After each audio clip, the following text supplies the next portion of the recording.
로봇의 생태계를 자국 기업들로 자급자족하게 글로벌 레벨의 좋은 기업들을 계속 토종 기업들, 자국 기업들을 육성하려는 게 하나 있을 것 같고요.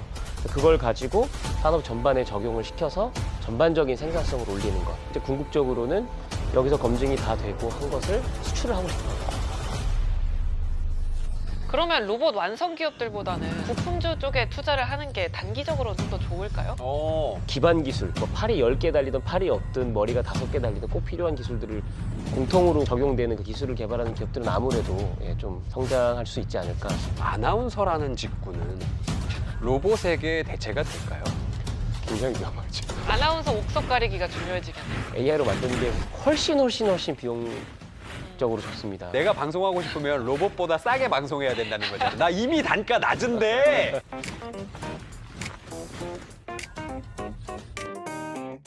네, 여러분 안녕하세요. 저희 오늘 시작은 미미하지만 3화로 찾아왔습니다. 시작은 미미하지만의 김서희. 이용주입니다. 네, 오늘 저희 3화 주제가 또 네. 휴머노이드 로봇에 관한 얘기입니다. 맞습니다. 아, 휴머노이드 로봇 요즘에 굉장히 또 화제가 되고 있잖아요. 그렇습니다. 네. 인간 시대의 끝이 도래했다. 혹시 이거 아십니까? 저 잘 모르겠어요. 아, 참 이거 굉장히 유명한 게임의 로봇 캐릭터의 대사입니다. 아, 실제로 그리고 걔가 인간 사냥을 하러 다녀요. 아, 그래요. 네, 그래서 오늘 로봇 이야기가 나와서 사실 우리가 가지고 있는 이 두려움 있지 않습니까? 그쵸. 로봇들이 우리의 직업을 빼앗고 우리를 나중에 사냥하지 않을까라는 이 두려움. 오늘 한번 이 궁금증 해결해 보도록 하겠습니다. 네, 방금 말씀하신 이 현실이 또 다가오고 있는 것 같기도 해요. 안 돼. 너무 무섭습니다. 자, 피지컬 AI 휴머노이드 시대의 노동과 사회의 재편에 대하여 많은 이야기 해주실 아주 귀한 분 이 자리에 함께하고 계십니다. 백서인 한양대 글로벌 문화통상대학 교수님 모셨습니다. 안녕하십니까? 안녕하세요. 안녕하세요.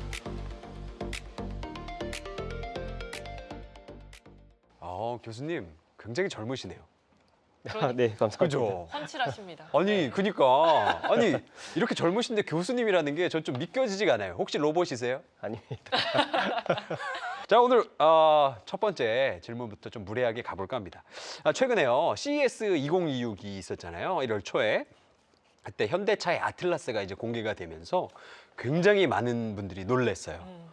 그런데 이 현대 아틀라스를 지금의 모델이 아닌 예전 모델을 먼저 보셨다고요? 네네. 초창기 때는 한번 본 적이 있었던. 그럼 많이 바뀌었나요?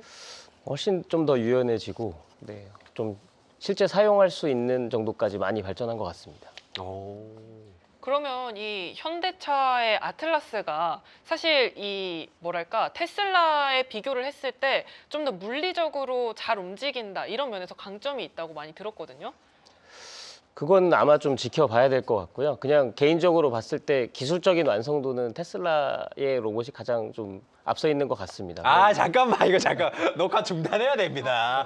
아니, 우리 기업을 살리자고 이 프로그램을 만들었는데, 아니 시작부터요. 아니 교수님 좀 봐주세요. 그런데 이제 사실 이번에 현대차가 공개한 이 제품은 사실 모든 실생활에서가 아니라 특정된 환경에서 되게 성공적으로 또 효율적으로 업무 수행하는, 그러니까 특정 영역에서 이런 경쟁력이 있다, 이렇게 좀 볼 수 있을 것 같습니다. 각자의 영역이 좀 다른 느낌이구나. 네, 이제 앞으로 어떻게 하냐에 따라 좀 달라질 것 같습니다. 그래서 네. 그 CES가 우리 이번에 보여주면서 사실 많은 충격도 줬는데, 저 개인적으로 이제 느낀 것은 지금부터 이제 진검승부가 시작이 된 것 같다. 테슬라가 만드는 로봇은 추구하는 거는 인공지능으로 따지면 AGI 같은, 그러니까 모든 걸 다 잘할 수 있는 아주 궁극적인 그런 최상위 어떤 로봇을 만들려고 하는 것 같고요. 더 어렵죠. 더 오래 걸릴 수도 있고. 근데 그 과정에서 사실 현대차가 어느 특정 영역, 그러니까 산업 생산, 우린 생산직용 로봇을 만들 거다. 그럼 그걸 더 빠른 시간 안에 효율적으로 만들면 그 테슬라가 아직 구현하지 못한 그 시간 동안은 충분히 또 어떤 이익을 만들어낼 수 있죠. 그래요? 그러면 혹시 이제 또 중국에서 뭐 로봇 공부 많이 하셨으니까 중국도 요즘에 로봇이 보통이 아니더라고요. 중국 로봇이 더 무서워질까요, 앞으로? 네, 앞으로 당분간은 뭐 여러 방면으로 기술력도 그렇고 제품성도 그렇고 네. 브랜드도 그렇고 다양한 형태로 계속 더 좋아질 것 같습니다. 이 중국 기업들이 이제 춘절 갈라쇼에서 굉장히 많은 모습을 또 보여줬잖아요. 근데 이게 작년이랑 비교했을 때 굉장히 많은 발전을 했어요. 그런데 사실 이게 좀 쇼잖아요, 어떻게 보면은. 근데 휴머노이드 로봇은 인간의 노동을 대체하기 위해서 만들어진 건데 이런 기술들이 사실상 이 의미가 있을지 좀 궁금하더라고요. 이제 저 말씀을 많이 하시는데 이제 뭐 날라차기하고 백덤블링하고 쿵푸하는 로봇이랑 네. 사실 뭐 현장에서 열심히 꿋꿋이 일할 수 있는 로봇이랑 우리가 뭐 달라야 된다 이렇게 얘기를 하시는데 그 말씀도 일리가 있지만 저기 보면 작년 대비 그러니까 작년에도 똑같이 갈라쇼에서 공연을 했었거든요. 1년 만에 더 복잡한 동작들을 훨씬 더 유려하게 해내고 있거든요. 그러면 사실 기존의 이 로봇을 통해서 우리 신체 뭐 인간이 하는 여러 가지 행동을 구현하기가 되게 어려웠는데 그런 되게 어려운 동작들을 구현할 수 있는 기술들을 갖게 된 거거든요. 그럼 그 기술들 가지고 사실은 우리가 힘든 노동도 해야 되지만 되게 정교한 노동 같은 것들도 해야 되는데 그런 노동도 대체할 수 있다라는 가능성을 하나 보여준 것이고요. 그리고 이제 로봇을 저희가 봤을 때 크게 저희가 하기 싫은 일들을 해주는 역할이 하나, 또 다른 거는 저희의 동반자, 저희를 즐겁게 해주고 같이 즐겁게 놀 수 있는 뭐 이런 것들인데 사실 그런 면으로는 또 다른 가치가 조금 있는 것 같습니다.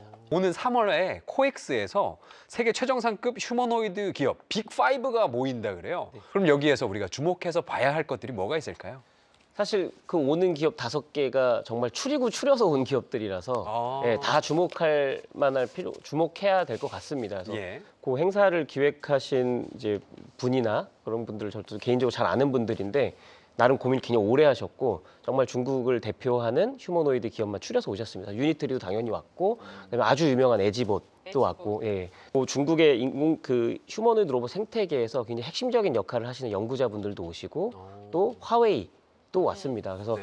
가장 저희가 이 기업들이 와서 본인들의 경험을 이제 공유해줄 때 좀 집중적으로 봐야 될 거는 결국 중국의 휴머노이드 기업들이 저희보단 앞서 있습니다. 그러니까 기술뿐만이 아니라 적용해본 기업 그 경험이 앞서 있습니다. 그러니까 작년부터 이미 굉장히 많은 영역에 적용을 해봤기 때문에 분명히 어떤 영역은 적용해봤더니 너무 찰떡궁합이고 어떤 영역은 굉장히 삐걱거렸을 거거든요. 굳이 로봇 쓸 필요가 없고 제대로 작동하지도 않고 사실 그 경험들을 저희가 잘 흡수를 할 필요가 있을 것 같습니다. 그래서 저희가 사실 그들이 한 실수를 그대로 따라할 필요는 없고 그들이 잘한 건 빨리 흡수를 해서 우리 내재화시키고 이런 전략을 좀 취할 필요가 있을 것 같습니다. 그러면 이 공장에서 그동안 기계가 일한다라고 하면 팔만 있는 로봇이 뭐 이런 식으로 뭐 옮기거나 뭐 이런 거였는데 이제 중국에 있는 공장에서는 저 휴머노이드 로봇들이 실제로 지금 일을 하면서 데이터를 쌓고 있다는 말씀이네요. 이미 그러니까 저희 유니트리 같이 쿵푸하는 로봇들 말고요. 그러니까 완전히 공장에 투입될 그러니까 아틀라스 같은 로봇들도 이미 사실 작년부터 대규모로 공장에 투입이 되기 시작했습니다. 네, 그래서 아직 이제 그 결과가 어떤지 뭐 성과가 어떤지 효율이 얼마나 올라갔는지 생산성 얼마나 개선됐는지 공개가 좀 덜 돼 있지만 분명히 그 지금 데이터나 경험들이 쌓이고 있을 것이거든요. 와, 데이터가 사실은 금인데 그죠? 그렇죠. 그렇죠. 데이터 경험을 많이 해봐야 되고 그러니까요. 또 경험을 해봐야 아까 교수님도 말씀해 주셨던 것처럼 어떤 분야에서 이 휴머노이드 로봇이 두각을 드러내느냐 이게 좀 가려질 수 있을 것 같아요. 그래서 지금까지 좀 휴머노이드 로봇이 들어가면 좋은 그런 산업군들이 있었나요? 지금 가장 많이 거론되는 거는 공장입니다. 공장이고요. 공장은 그러니까 뭐 저희가 이제 휴머노이드 로봇이 와서 공장에서 근로하시는 분들의 일자리를 다 뺏는다 이런 좀 우려들이 큰데 그것도 뭐 일부분 있겠습니다만 사실 어떤 공정은 좀 위험하지 않겠습니까? 그러니까 다칠 수도 있고 그냥 그런 것들을 대신한다거나 그리고 밤새 일을 할 수는 없잖아요. 네. 그러니까 교대를 할 때 용을 한다거나 그리고 사실은 또 하나는 아까 말씀드린 엔터테인먼트 용으로도 그러니까 저희가 이제 노인분들 혹은 뭐 소외계층 이런 분들의 이제 컴패니언 로봇으로 하는 게 하나 또 있고요. 또 하나는 이제 구조, 재난 이렇게 사람이 들어가기 너무 좀 어려운 영역들. 그다음에 뭐 탐사, 극지 이런 데는 이제 로봇들이 많이 쓰이고 있습니다. 아나운서라는 직군은 로봇에게 대체가 될까요? 아나운서 별로 다를 것 같습니다. 로봇에 대체되지 않을 네. 정도의 차별적인 네. 어떤 진행 역량이나 네, 이런 것들이 있으면 대체되지 않고요. 그렇지 않다고 하면 굉장히 위험하죠. 모든 직군이 위험합니다. 아나운서 옥석 가리기가 중요해지겠네요. 네. 네, 그렇습니다. 그런데 이제 막 휴머노이드 기업들이 막 뜨기 시작했는데 사실 아직까지는 부족하다는 평가가 좀 많잖아요. 그래서 저희가 작년에 나온 영상인데 요리를 막 하다가 혼자서 저렇게 없더니 네. 네, 넘어집니다. 저게 네. 옷은 메이드처럼 예쁘게 입고 있어요. 근데 집안을 정리하고 요리 좀 하라 맞아요. 그랬더니만 아주 난장판 이런 난장판이 없어. 아니 근데 저걸 보면서 사실 아직까지는 기술이 멀었다는 생각도 들었고, 그리고 이게 실제로 가정에서 사용을 하려면 비용이나 좀 수지타산이 맞아야 되는데 너무 비싸잖아요, 사실. 그래서 현실적으로 언제쯤이면은 정말 가정에서 상용화할 수 있을까요? 이건 뭐 전문가분들마다 생각이 좀 다르실 것 같은데요. 뭐 저는 자율주행이랑 좀 비슷할 것 같습니다. 저희가 예전에 자율주행 한 10년 전에 네. 5년 후면 다 올 것 같았고 그 5년 후면 저희가 소위 상상하는 게 정말 뭐 음주운전 대리기사 필요 없이 모든 게 다 될 것 같았는데 맞아요. 아직도 잘 안 되지 않았습니까? 그러니까 저희 생각보다 시간이 걸릴 것 같고요. 그래서 앞에도 말씀드렸지만 지금 당장 가정에서 저희 모든 일을 다 대신 해주는 개인, 정말 완벽한 개인 비서가 되는 데는 시간이 상당히 걸릴 것 같고요. 그렇지 않고 부분적인 뭐 일부의 역할들을 대신해 주는 것들은 점차 성능이 좋아서 좀 할 수 있을 것 같고, 그게 좀 쌓이다 보면 이제 기술도 좀 축적이 되고 데이터도 축적이 되고 다시 한번 여러 요소 기술이나 이런 것들이 좀 기술 돌파가 한번 더 나와서 한번 넥스트 웨이브가 한번 더 와야 될 것 같습니다. 제 생각엔. 네. 그러면 기술의 발전이 좀 더 중요하다라고 하신 건데, 그러면 로봇 완성 기업들보다는 좀 부품주, 약간 라이다 기업이 뭐 헛사이도 있고 센스타임도 있고 뭔가 이런 부품주 쪽에 투자를 하는 게 단기적으로는 좀 더 좋을까요? 일리가 있는 말이에요. 그렇죠. 그렇지. 그러니까 집을 짓는 것보다는 도끼를 만드는 데 투자하는 게 낫고 도끼에 투자할 바에는 나무를 깎는 놈들한테 투자하는 게 낫다. 맞아요. 이거 맞는 얘기잖아요. 네. 어떻게 생각하십니까? 뭐 제가 투자 전문가는 아니지만 네. 뭐 저도 비슷하게 생각은 하는데요. 일단 휴머노이드 로봇 자체는 완벽하게, 그러니까 완벽한 이 AGI처럼 가는 시간이 좀 걸리겠지만 당분간 좀 더 성장은 할 거거든요. 그리고 휴머노이드뿐만이 아니라 이렇게 사실은 무인으로 움직이는 여러 무인 이동체들이 꽤 있지 않습니까? 자율주행도 있고 그다음에 뭐 드론도 있고 거기에 공통으로 들어가는 어떤 기술들이나 뭐 제품들이 뭘까? 그러면 어떤 형태로 나타나든 간에 에너지 동력원은 있어야 될 것이고 어떤 형태로 이게 구현이 되든 간에 센서는 있어야 될 것이고 네. 뭐 이렇게 생각을 하다 보면 아까 말씀하신 것처럼 사실 그 기반 기술 어떤 형태의 뭐 팔이 10개 달리든 팔이 없든 머리가 5개 달리든 꼭 필요한 기술들을 공통으로 갖고 적용되는 그 기술을 개발하는 기업들은 아무래도 좀 성장할 수 있지 않을까 싶습니다. 그럼 결국 전기다. 어, 정말 원천적으로 그쵸. 들어가면 네. 전기잖아요. 그쵸. 이게 전기차 방금 뭐 자율주행도 말씀을 해주셨고, 이 자율주행이랑 결국에는 또 이 로봇, 휴머노이드 로봇도 그렇고 다 뭔가 이 액추에이터가 좀 필요한 부분이 있잖아요. 그래서 그런가 이 전기차를 만드는 기업들이 결국에 자율주행도 하고 그 다음에 휴머노이드 로봇으로 또 가는 것 같아요. 네. 이 부분에 대해서는 어떻게 보시나요? 그럼 전기차 출신 기업들이 더 휴머노이드 로봇을 잘 만들까요? 그러니까 일반적인 평가가 보유하는 기술 역량이 이제 호환성이 좀 좋다는 거죠. 그러니까 전기차 하면 배터리, 네. 그다음에 전기차도 이제 그냥 전기차로만 만드는 게 아니라 다 자율주행을 만드니까 AI를 기본적으로 탑재를 하고 있고 팔다리를 더한 게 이제 이런 식으로 변화가 되니까 사실 기본 그 기본 백본이 되는 기술들을 굉장히 많이 공유하고 있다. 그리고 그 생태계에 있는 기업들이 충분히 이 형태를 바꿔서 이런 거 생산할 때 도와줄 수 있다라는 그런 얘기들이 많이 있죠. 그리고 저도 상당 부분 동의합니다. 신기하네요. 저는 이게 약간 이런 쪽으로는 약간 문외한이거든요. 그러니까 교수님 말씀 드리니까 전기차에 팔다리만 달리면 로봇이 된다. 제 뒤통수를 때리는 말인 것 같아요. 굉장히 놀랍습니다. 이런 시각이 있을 수 있다. 저도 좀 궁금했거든요. 왜냐하면 전기차 만드는 애들이 로봇도 만들고 이거를 그냥 스무드하게 이어나가는 거예요. 그러니까 외부에서 볼 때 이런 걸 잘 모르시는 분들이 봤을 때는 어떻게 저럴 수 있지 했는데 교수님 말씀드리니까 바로 이해가 되네요. 중국이 지금 국가 전략 산업으로 또 휴머노이드 로봇을 계속 키우고 있어요. 그런데 앞으로 좀 구체적인 로드맵은 어떻게 될지가 좀 궁금해요.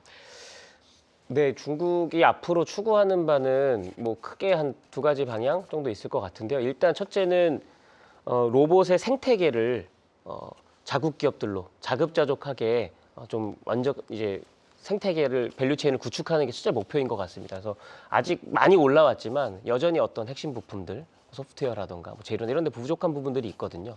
이런 데를 채워줄 수 있는 뭐 글로벌 레벨의 좋은 기업들을 계속 토종 기업들 자국 기업들을 육성하려는 게 하나 있을 것 같고요. 그래서 그걸 가지고 산업 전반에 적용을 시켜서 전반적인 생산성을 올리는 것. 그러니까 중국도 지금 놀랍게도 사실 이미 공장에 일할 사람 구하기 어려워진 상황들이 있거든요. 사람이 그렇게 많아도. 오. 네, 그렇습니다. 그래서 그런 부분들을 해결하고 그다음에 네. 중국 고령화 있기 때문에 사실은 양로 수요라든가 이런 수요가 굉장히 많습니다. 그리고 재해 재난도 중국 그쪽에 대한 또 수요도 있겠죠. 그래서 그런 것들을 전부 대체해 줄 수 있는 뭐 확산을 하는 게 하나 있을 거고 그다음에 이제 궁극적으로는 여기서 검증이 다 되고 한 것을 수출을 하고 싶어 하겠죠. 그래서 글로벌 시장에서 중국 로봇 100% 메이드 인 차이나가 되는 여러 요 로봇과 로봇 시스템 전체를 수출해서 글로벌 이제 점유율을 좀 확대하고 싶은 게 목표가 아닐까 싶습니다. 그래서요. 근데 미국이랑 중국이랑 결국에는 이 로봇 AI 관련돼서 이 패권 싸움을 계속 하게 될 텐데 이 재밌는 게 미국이 AI 뭐는 안보라면서 기술을 봉쇄하는 좀 정책 쪽으로 가고 있고요. 중국은 오히려 야 우리 다 오픈해서 우리 다 같이 뭔가 좀 해보자 이런 식으로 가고 있어요. 근데 각 국가 간에 뭐 이게 이념 같은 걸 생각해 보면 사실은 약간 좀 반대로 가고 있는 거잖아요. 어떻게 될 거라고 보세요? 이게 아주 역설적인 부분이죠. 그 네. 오픈 소스 전략은 보통 미국의 기업들이 굉장히 잘 쓰던 맞아요. 전략인데 이게 그러니까 사실 미국 기업 대 미국 기업이었을 때는 한 기업은 좀 폐쇄형으로 가고 한 기업은 좀 오픈 소스형으로 가서 경쟁을 하면서 이렇게 발전하고 그랬는데 이게 국가 대 국가로 가다 보니까 기본적으로 후발주자가 오픈 소스 전략을 쓰는 게 맞습니다. 그래요? 네, 후발주자기 때문에 빨리 점유율도 늘리고 그다음에 이제 오픈을 해서 많은 사람들이 쓰면 이쪽에 생태계가 형성되기 때문에 이제 중국이 후발주자라는 입장에서 그런 전략을 쓴 거고요. 네. 그게 좀 잘 먹히기도 했습니다. 그래서 오픈 소스를 하면 당장은 뭐 돈을 못 벌 수는 있지만 사실은 이 수많은 이 사용자들이 들어와 생태계 형성이 되고 그러면서 잠재적인 미래 고객들이 다 이제 연결이 되는 거고 그리고 그 사람들이 사실 사용하면서 이 전체적인 시스템 성능도 같이 올려주는 거거든요. 네. 근데 그런 식으로 지금 되게 빨리 좋아져서 오히려 오픈 진영에서 가장 지금 좋은 인공지능 모델들은 전부 중국 모델들입니다. 알리바바의 Q1이라던가 뭐 딥시크라던가 그다음에 뭐 바이트댄스의 모델이라던가 뭐 즈프의 모델들이라던가 이런 것들이 지금 전부 상위에 돼 있는 되게 아이러니한 상황이 됐습니다. 아, 우리나라 얘기를 좀 해볼게요. 우리나라도 이런 게 사실은 규모나 뭐 이게 생태계 측면에서 약간 조금 늦었다라는 평가는 나오고 있습니다. 그럼에도 불구하고 우리가 확실하게 3위로 매김할 것이냐 아니면 2위, 1위 딸 수 있나? 금메달 우리 딸 수 있나? 요거를 조금 궁금하거든요. 어떻게 보세요? 좀 늦긴 했는데 뭐 사실 쉽지도 않은 상황은 맞는데요. 이제 사실 포기할 수 없는 것도 맞는 것 같습니다. 휴머노이드 영역 자체가 네. 뭐 저희가 일단 사람의 형태를 한 무언가를 만들면 사실 아까도 말씀드렸지만 우리가 하기 싫은 일, 위험한 일도 해주지만 국방에도 쓰이고 국가 안보에도 굉장히 중요한 역할을 미치고 네. 이런 부분들을 전부 다 수입하거나 외국 기업들한테 의지할 수는 없는 거거든요. 네. 그래서 경쟁력을 굉장히 확보를 무조건 아무리 어려워도 해야 되는 영역은 맞는 것 같고요. 그러면 도저히 저희가 희망이 없냐. 근데 아틀라스도 있고 기존에 우리가 이 대기업들 생산을 하는 대기업들이 많기 때문에 그 기업들이 저희도 요소 기술들을 중국만큼이 아니더라도 어딘가에 다 갖고 있기 때문에 그걸 이제 합쳐서 할 수 있는 부분들이 분명히 있다고 생각을 합니다. 그래서 뭐 상황은 녹록지 않지만 해야 되는 일이고 또 그렇게 생각하면 우리가 갖고 있는 여러 흩어져 있는 조건들이 아주 절망적이진 않다. 저는 그렇게 평가합니다. 아, 근데 뭔가 우리나라의 휴머노이드 로봇 기업들의 강점이 될 만한 게 좀 자세하게 알고 싶은데 이게 어떤 기술이 있어서 우리나라가 좀 희망이 보이는 걸까요? 그러니까 저희가 잘하고 있는 걸 보면 우리가 자동차 세계 3위 되는 기업을 갖고 있죠. 네. 그다음에 반도체는 뭐 메모리긴 하지만 글로벌 넘버원 기업을 원투를 다 갖고 있고 네. 그다음에 모든 가전을 생산할 수 있는 기업을 또 갖고 있고 그다음에 작은 스타트업들이지만 센서라던가 이런 거 기술을 갖고 있는 기업들도 많습니다. 그리고 당연히 AI 기술을 갖고 있는 기업들도 있고 통신 기업, 그다음 플랫폼 이런 것들 다 갖고 있거든요. 이걸 사실 다 합치면 로봇에 필요한 모든 기술들이 여기 있긴 있는 거거든요. 그렇네요. 네, 그래서 어느 나라도 물론 뭐 중국이나 미국 상황이 좀 다를 수 있겠지만 어느 나라도 필요한 모든 기술들을 다 자체적으로 확보하고 있지는 않습니다. 그러니까 여기에서 저희가 부족한 부분들을 사실은 협력을 통해서든 유치를 통해서든 확보를 하고 해나가면 되는 거죠. 근데 우리는 요게 필요한 기술들을 웬만한 많은 기술들을 다 갖고 있고 그다음에 이 로봇을 써야 되는 적용 영역도 다 갖고 있죠. 전 세계에서 거의 탑3가 되는 제조 강국이기 때문에 예. 사실 로봇이 가장 많이 쓰이는 그 환경도 갖고 있어서 수요도 되게 많이 확보하고 있다. 그래서 지금 우리가 갖고 있는 기술을 합쳐서 부족한 기술을 빨리 뭐 도입을 한다거나 개발을 해서 빨리 현장에 적용해 보면 사실 우리도 우리만의 이 선순환 생태계가 생각보다 빨리 올 수 있죠. 우리나라 로봇 기업들이 우리나라 정책의 수혜를 받고 있는지 그런 것도 좀 아, 궁금해요. 맞아. 우리나라의 네네네. 로봇 지원은 어떻게 이루어지고 있는지. 이게 정책은 사실은 잘 못했던 것 같아요. 그러니까 저희가 보면 뭐 다른 나라들이 되게 잘하고 밀어주고 이런 것도 있고 네. 뭐 그들이 워낙 잘하는 것도 있고 우리가 못하지 않고 실력은 다 있는데 우리가 정책적으로 이걸 이렇게 뭉치게 못 만들어줬고 그 다음에 이 저희가 보통 중국이나 이런 기업들이랑 경쟁을 하다 보면 스타트 라인은 비슷합니다. 초창기에 우리 갖고 있는 기술적인 큰 차이가 안 납니다. 네. 근데 한 1, 2년 지나면 저기는 갑자기 우리 10배, 100배가 돼 있거든요. 네. 시장이 크고 그 시장을 정부가 정책적으로 지원해 주기도 하고 만들어 주기도 합니다. 그러니까 우리가 만든 국산 로봇을 정부의 되게 많은 영역에서 정부의 공공 영역에서 100대, 1000대, 10,000대씩 도입을 의무적으로 해주고 네. 그러면서 돈도 벌고 데이터도 쌓이고 레퍼런스도 확보하면서 이렇게 성장할 수 있는데 그게 이렇게 꽃을 피우고 확 성장할 수 있는 스케일업이 되는 여러 동기들이 좀 부족했죠. 그래서 그런 부분들을 사실 지금이 늦은 건 어쩔 수 없고요. 네. 늦었지만 2배, 3배 더 빠르게 효과적으로 하는 수밖에 없습니다. 그러니까 지금이라도 뭔가 해야 될 텐데. 네, 네. 저는 이런 아이디어가 있어요. 지금 시골에서 자꾸 어르신들이 이 운전해서 사고가 나시거든요. 근데 사실 시골 살다 보면 운전을 할 수밖에 없어요. 그렇죠. 나이가 80이 돼도 읍내 나가려면 운전을 무조건 해야 돼. 그러면 거기에다가 자동 그 운전하는 그 차를 네. 마을 공용으로 놓고 하루 종일 뺑뺑이 돌리면 데이터가 그냥 쌓이는 거잖아요. 이거 정부에서 해주면 바로 될 것 같은데 왜 안 해주는 거야 이런 거? 오. 그렇잖아요. 거기다 로봇도 각 집마다 하나씩 다 보내서 할머니 할아버지한테 교육시키라 그러면은 손자 가르쳐 주듯이 얼마나 잘 가르쳐 주실 거야. 아니 근데 교수님한테 하신 말씀이시긴 하지만 저는 좀 반대. 왜? 아니 아직 자율주행도 도입이 안 됐는데 자율주행을 뭐 주행을 하는 로봇을 도입해 버린다. 그것도 시골에. 그러면은 이 기술이 지금 잘못돼서 사고가 났는데 사고가 났는데 신고할 사람이 없잖아요. 그러면. 정확히 이 부분이 딜레마인 것 같아요. 인간의 안전과 기술의 발전 요 사이에서 이 갈팡질팡하느라 우리가 그동안 발전을 많이 못했던 것 아닌가? 이런 생각이 들거든요. 어떻게 보십니까?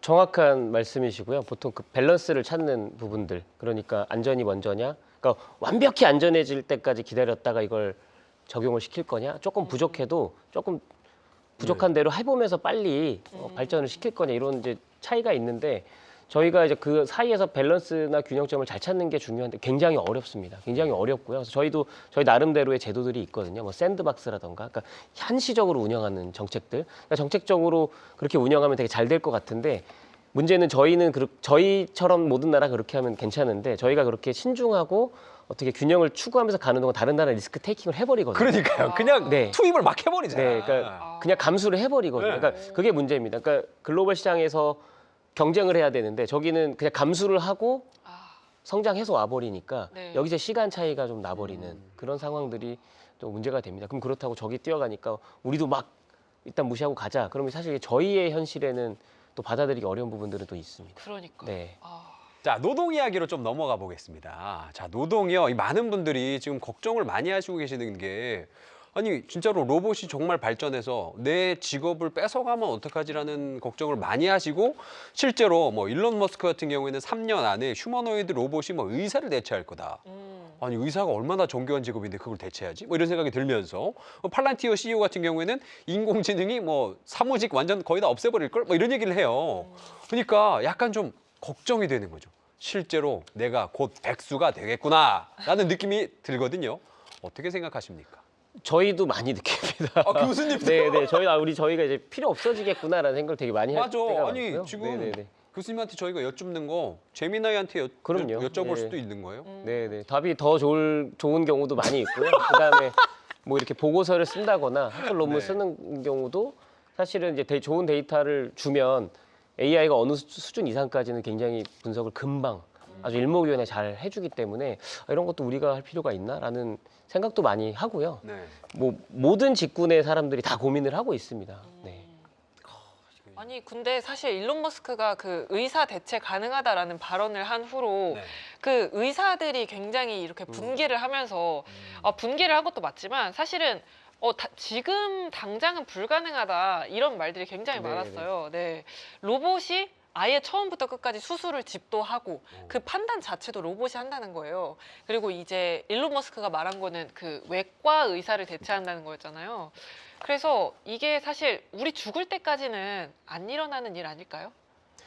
이거는 상당히 논쟁적이긴 한데요. 제가 개인적으로 생각했을 때는 전 좀 기술을 낙관적으로 보는 편인데 기술 수준은 그거보단 금방 도달할 수도 있을 것 같습니다. 뭐 수술을 한다고. 왜냐면 지금 사실 수술용 로봇도 이미 있고 사실 다 할 수 있기 때문에 그리고 이제 로봇이나 이런 것들의 장점은 부침이 없다는 거죠. 그러니까 퀄리티 컨트롤이 굉장히 안정적으로 된다는 거. 근데 우리는 로봇보다 안정적으로 항상 더 높은 수준을 유지할 수 있는 사람 많지 않거든요. 그러니까 20시간, 30시간 연속 수술할 수 없기 때문에 그 수준에 도달을 할 수 있을 텐데 문제는 이 의료라던가 예를 들면 이제 법조라던가 이런 것도 사실은 다 로봇이 더 잘할 수 있습니다. AI가 예, 판례를 읽고 분석하는 거 훨씬 더 잘할 수 있습니다. 네. 눈이 안 아프고 그렇죠. 네, 동시다발적으로 할 수 있기 때문에. 근데 여기 이런 요 직군에 갖고 있는 공통적인 특징이 라이센스로 보호할 수 있는 직업이잖아요. 그러니까 아무리 로봇이 해도 결과적으로 이게 잘 되는지 누가 감시를 해줘야 되고, 그러니까 의사의 역할이 바뀐다는 거죠. 그러니까 힘든 내 육체 노동을 로봇이 대신하고 나는 이제 로봇을 가이드해주고 로봇이 정말 큰 수술할 때 좀 개입을 해서 한다거나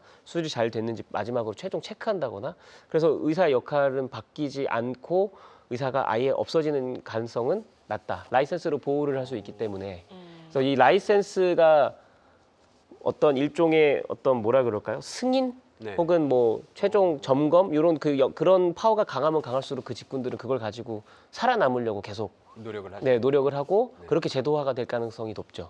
그러면 의료용 로봇을 운용할 수 있는 사람은 의사밖에 없다. 이런 식으로 갈 수도 있겠네요. 굉장히 유력하죠. 아니 그러면 네. 말씀해주신 게 의사도 대체할 수 있고 판사도 대체할 수 있고 교수님은 교수도 대체할 수 있을 거라고 100% 하셨는데 할 수 있다고. 와 그러면 반대로 인간이 잘하는 부분은 어떤 게 될까요? 맞아. 아니 심지어 예전에는요.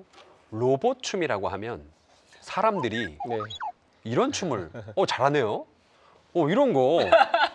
그러니까 로봇 춤은 사실은 좀 놀림감이었어요. 로봇 그쵸. 춤다. 맞아. 근데 요즘에 로봇들이요. 우리보다 춤을 더 잘 춰요. 이런 상황까지 갔다면 진짜 인간이 할 수 있는 영역이 정말 좁아지는 거 아닌가? 이런 생각 좀 들거든요. 뭐 저는 좁아지는 것 같습니다. 네. 일단 모든 영역에서 정말 최상위의 아주 장인 0.01%의 완전 탑들은 영향을 안 받을 것 같아요. 그러니까 의사에서도 전설의 명의 네. 이렇다던가 뭐 교수님들 중에도 전설의 석학 뭐 이런 분들은 살아남으실 것 같아요. 네. AI보다 더 잘하는 분들. 그러니까 그 수는 아주 적어질 것 같고 대다수는 다 AI나 로봇보다 못하게 될 것 같고 다른 한쪽에서 어디가 살아남냐면 로봇보다 AI보다 더 싸게 일해줄 수 있는 사람들이 아니. 살아남을 수 있죠. 예.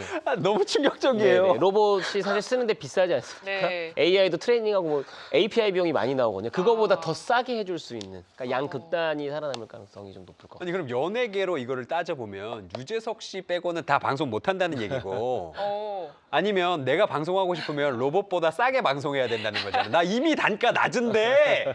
아니 근데 또 연예계랑 좀 예술 쪽은 다르지 않나요? 이게 로봇이 대체할 수 없잖아요. 로봇이 공연한다고 저희가 뭐 즐겁진 않잖아요. 사실은 그러니까 이제 창의성이나 어떤 이런 쪽이 중요한 영역들도 저는 양극화가 심해질 것 같다. 그러니까 사실은 저희가 굉장히 비싼 명화 이런 걸 보면 네. 그 작가의 뭐 실력도 중요하지만 갖고 있는 엄청난 뭐 스토리라던가 인생이 기구한 뭐 이런 것들이 더해져서 이게 나오는 건데 그러니까 그런 엄청난 상위의 제품들 그러니까 그걸 저희가 원가 보고 매기진 않잖아요. 물감이나 종이 가격 보고 이 가격을 뭐 1,000억, 2,000억 매기는 게 아니듯이 그런 거 정도가 있고 그렇지 않고 일반적으로 양산하던 어떤 콘텐츠나 이런 것들은 사실은 다 없어지겠죠. 이미 사실 광고나 저희 영상이나 이런 것들이 전부 AI로 만드는 게 훨씬 비용적으로 좋습니다. 그래서 그렇죠. 네, 네. 뭐 10억 들 거 요즘에 1,000만 원이면 만들고 하더라고요. 네, 네, 광고를. 너무 끔찍한 얘기인 것 같고 이게 웃을 일은 좀 아닌 것 같기도 하다 이런 생각이 좀 드는데 저는 개인적으로는 이렇게 거스를 수 없는 어떤 대세라고는 보고요. 네. 근데 그걸 어떻게 이제 공존할 건가를 좀 치열하게 한번 고민을 해봐야 되는 상황이라고 봅니다. 일단 되돌이키는 건 거의 불가능하고 의미도 없다. 너 멀리 왔어. 예. 그리고 그들이 제공하는 어떤 이런 새로운 가치가 사실 너무 많긴 많거든요. 네. 그러니까 우리가 스마트폰이 지금 한 2007년쯤 나와서 지금까지 거의 가장 큰 변화를 준 제품인데 네. 그거보다 훨씬 더 큰 변화가 이제 시작이 된 것이 아닌가 보통 이렇게 평가를 많이 합니다. 이렇게 말씀을 듣다 보니까 좀 로봇이랑 사람의 주객전도가 되는 상황도 나올 것 같아요.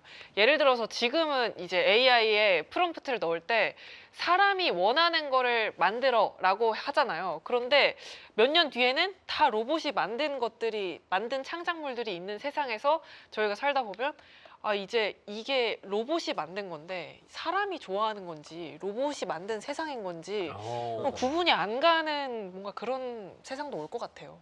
너무 무서운데. 그러니까요. 근데 사실 저희가요 로봇을 본 적이 있어요? 저런 로봇을? 실제로 본 적은 없죠. 없죠. 네. 저도 없거든요. 네. 근데 실제로 보셨잖아요. 네. 보면은 마주치면은 약간 좀 그 불쾌한 골짜기 같은 게 네네. 느껴질 것 같아요. 네네. 어떻습니까? 그게 이제 불쾌한 골짜기가 이제 사람이랑 구별할 수 없을 정도로 완전히 똑같이 되기 직전이 가장 불쾌하다는 거거든요. 네. 사람 어설프게 닮고. 근데 그렇죠. 사실 저희가 생각해 보면 그냥 눈 두 개 이렇게 누가 봐도 로봇은 약간 귀엽거든요. 근데 그 불쾌한 골짜기에 이제 진입하냐는데 지금 현재 나와 있는 제품들은 구별이 어려울 정도의 제품은 없습니다. 그런데 기술적으로는 저는 가능할 거라고 봐요. 그러니까 피부도 왜냐면 단백질로 만들 수 있고 네. 뭐 왜냐면 저희가 밀랍 인형이나 단백질 인형 다 만들 수 있기 때문에 로봇 안에 씌우면 되거든요. 그러니까 네. 만들 수 있는데 그렇게 안 만들죠. 굳이 그렇게 만들 필요가 없고 너무 비싸기 때문에. 네. 아니 근데 휴머노이드 로봇 보다 보니까 좀 생각이 난 건데 어쨌든 이게 무선이잖아요. 그래서 배터리 쪽도 굉장히 수혜를 많이 볼 것 같은데 이게 배터리가 지금 상황에서 지금 기술에서 얼마나 가나요? 중요한 말씀을 해주셨는데요. 배터리가 지금 굉장히 병목입니다. 네, 굉장히 병목이고요. 저렇게 그래서 지금 뭐 1시간, 뭐 한두 시간 정도밖에 안 되거든요. 그러니까 그래서 지금 나오는 로봇들이 보면 자기가 자동으로 이제 배터리 교체하고 네. 하는 기업들이 많이 이제 나오거든요. 그래서 그 에너지 쪽은 사실 로봇, 그러니까 동력 쪽, 이 에너지원 어떻게 제공할까 이거는 사실 되게 중요한 기술 어떤 난제로 남아 있습니다. 사실 배터리는 중국이 세계에서 점유율이 또 제일 높잖아요. 그렇죠. 그래가지고 뭐 CATL도 있고 네네네. 또 비아디도 있고 네네. 이런 기업들이 또 수혜를 계속 받을 수 있겠네요. 그럴 수 있겠죠. 네. 좋습니다. 자, 이렇게 해서 오늘 불쾌한 골짜기를 넘어서 대육회 마운틴으로 가는 길에 우리 교수님과 함께 정말 많은 이야기, 좀 우리의 마음이 찢어질 수도 있는 이야기, 혹은 또 밝아질 수도 있는 이야기, 뭐 이런 이야기 굉장히 많이 나눠봤는데요. 얘기를 들으면 들을수록 우리 호모사피언스의 대위기가 아닌가. 그러니까 이런 위기가 호모사피언스 우리 역사에 없었잖아요. 정말 놀랍습니다. 신이 되기로 마음을 먹고 인간이 로봇을 만든 건데 정말 그 로봇에게 우리가 모든 걸 다 뺏길 수도 있고, 그러니까 확실히 좀 지배를 하는 게 좋겠죠 이번에. 네, 안전장치를 잘 만들어야 안전장치를 잘 만들어서 네, 네. 아이작 아시모프의 3원칙 제대로 잘 지켜서 했으면 좋겠습니다. 자, 오늘 교수님 어떠셨는지 마지막 이야기 듣겠습니다. 네, 너무 즐거웠고요. 저도 다시 요즘 계속 뭐 AI나 로봇 얘기가 많아서 저도 항상 늘 고민하고 있고 저도 답을 못 구했고 사실 뭐 현장에 계신 연구자분들이나 각각 생각하시는 바가 다 다르고 기업들도 사실 다 상황이 달라서 계속 고민하는 주제입니다. 그래서 이런 기회 통해서 공론화시키고 같이 다양한 사람들이 좀 논의하고 이 접점을 찾아가는 게 좀 필요할 것 같습니다. 네, 좋습니다. 지금까지 백서인 한양대 글로벌 문화통상대학교 교수님과 함께했습니다. 오늘 다시 한번 감사합니다. 감사합니다. 네, 오늘 시작은 미미하지만 휴머노이드 기업들 얘기해봤고요. 또 앞으로 휴머노이드 기업의 미래도 좀 알아봤습니다. 오늘 시작은 미미하지만 3화인데 미미했을까요? 아니, 오늘 이야기는 가슴이 웅장해지는 이야기였어요. 맞아요. 진짜 먼 미래를 살짝 보고 온 것 같은 그런 기분이 좀 드네요. 네, 저희가 오늘처럼 또 다음에도 웅장한 이야기로 찾아뵙도록 하겠습니다. 네, 여러분들 주가에 아주 빨간 창이 뜨기를 기대해 보겠습니다. 여러분, 다음 주에 뵙겠습니다. 안녕!